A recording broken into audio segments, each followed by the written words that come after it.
Our farm is in southern Lake County, South Dakota, south of Madison. We have 2,800 acres total on our farm. 1,850 of it is tillable, about 700 in permanent pasture, and then the balance is in meadows, sloughs, shelter belts, building sites, etc. Our farm is enrolled. We'll be starting our 4th year in the CSP program, Conservation Stewardship Program. My father, I think if anybody is due the credit for what comes here tonight, he was the instigator. I would call him a hippie in bib overalls. Very knowledgeable thinker, probably half prophet, half visionary. If there was 100 people that would come to a fork in the road and 99 of them took the right-hand turn, my father was willing to be the one that took the left-hand turn. He always had a premise that on his farm and for his soil and his land, that if he couldn't place that item or that product on the tip of his tongue without it harming or killing him, it wasn't going on his land either. And so that was the litmus test for our organic farm.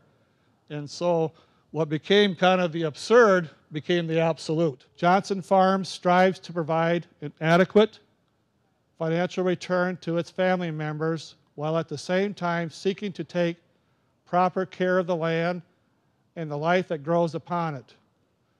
Care is given to produce crops that are clean and wholesome in quality. Livestock are reared in such a way that they receive the best in care and nutrition. Members of the Johnson Farms also seek to cultivate the necessary changes in social, political, and economic policies to nurture a stronger family farm system in agriculture. It is the aspiration of many individuals, including those in the Johnson family, that society return more people to farming. Our crop production is based on a 6-year rotation. We really don't alter that hardly at all. In fact, we don't alter it. We don't move it around basis on market or other things. We stick with this rotation.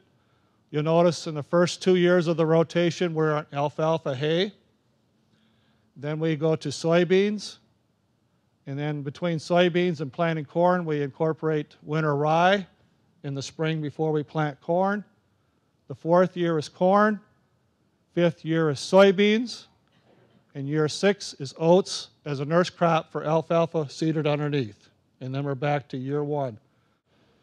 From late spring through the summer and fall, we try to do as much rotational grazing on our pastures. And we do have a small flock of laying hens. We get about 50 eggs an evening out of about 60 hens. Our fertility program, we do use on our corn and oats a composted poultry manure that we use with a dry fertilizer spreader. We put on about 600 pounds to an acre. It's a 5-3-3 product. Down below, again, our major component of weed control and fertility is our alfalfa crop. And if you notice that alfalfa root sticking upside down, how the importance of alfalfa is for aerating your soil, mineralizing the soil, bringing nutrients from down below up to the surface, and providing tilth and life to the soil in the land, alfalfa is second to none. We don't actually compost, but then again, we don't haul our manure raw and untethered out to the fields either. So for at least one turn, the manure is put through these rolls. It'll heat up, at least germinate some of the weeds that are in those piles, and then also make a product that's more usable to the soil and to the land when we apply it. And because the end user wants you to provide that product in a reasonable way and to provide storage, and because organic farming is working so good the last few years, we've had to build more bins. Well, in family farming, it's the family unit that provides most or all of the labor, most or all of the capital, and most and all of the management. But you know, it's not one or two out of those three, it's all three. That family unit provides all those integral parts of what makes an economic machine work on a farm. We're allowing, with technology in large-scale grain farming for more and more land to be bidded up in cash rents and higher land prices, and it's all going to just a handful of operators in our communities. And I look at all those quarter sections of land that these big operators are putting together and accumulating, and I just think of all the dozens of young farmers and families that could be out there instead creating the buying power, the economic power in those local communities.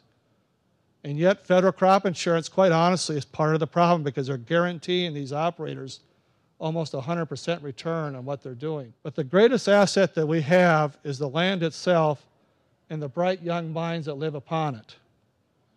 And keep in mind that the future is painted with the brush that we use today.